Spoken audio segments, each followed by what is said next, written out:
contrôlée par la popularité en ligne. Quand elle manquait de contenu, elle créait volontairement des dramas pour faire des vidéos. Et où est cette chose que je suis censée sauver? Comment ça se présente? Non, je fais ce que je peux. Oh, ce petit gars, c'est tout. Même Homer et Maggie, le duo père-fille adoré du public, avaient fini par se briser. Un sponsor avait demandé à Maggie de promouvoir un jouet, sauf qu'elle en avait terriblement peur. Malgré cela, Homer accepta le contrat pour l'argent.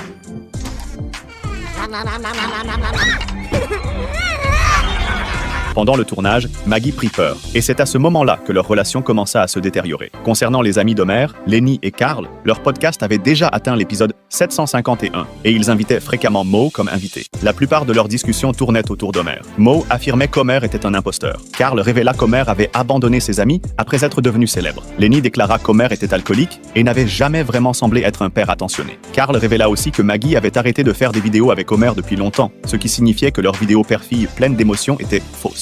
Ils publièrent ensuite une vidéo non montée. Oh, même les fausses Maggie me détestent. Face à toutes les rumeurs entourant les Simpsons, la famille annonça qu'elle expliquerait tout très bientôt. Ils programmèrent un live stream pour le lendemain afin de répondre à toutes les polémiques et se disaient prêts à tout pour regagner la confiance du public. Cependant, ces vidéos avaient en réalité été publiées 9 jours plus tôt. La famille avait soudainement disparu et ne s'était jamais présentée au live stream promis. Le professeur Frink théorisa qu'ils avaient été kidnappés par des personnes mystérieuses. Skinner inventa lui aussi sa propre théorie. Peut-être que les Simpsons n'étaient même pas humains. Homer, par exemple, semblait toujours étrange, presque comme un extraterrestre portant un costume humain mal ajusté. Certains fans commencèrent à s'inquiéter pour la sécurité de la famille. Patty et Selma analysèrent même la situation en format ASMR et suggérèrent qu'Homer était devenu fou et avait dévoré toute sa famille. Il se cache dans un houseboat, dans un nuage de roues qui était sa femme et ses enfants. Oh.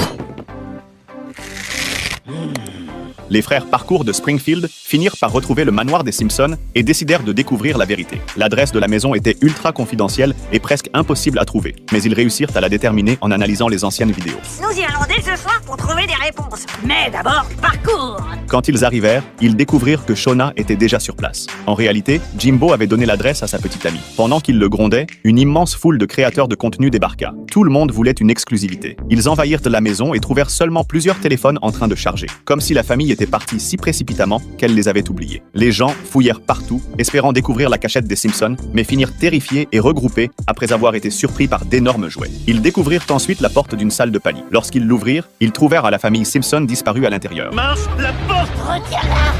Plus tard, les Simpsons s'assirent pour une interview avec Oprah. Homer expliqua qu'il n'avait jamais disparu volontairement. Les ouvriers avaient simplement installé la porte de la salle de panique à l'envers. À ce moment-là, ils se préparaient pour le live stream et étaient très stressés. Lisa décida donc d'entrer dans la salle de panique pour manger des bonbons gélifiés afin de se détendre. Mais moi,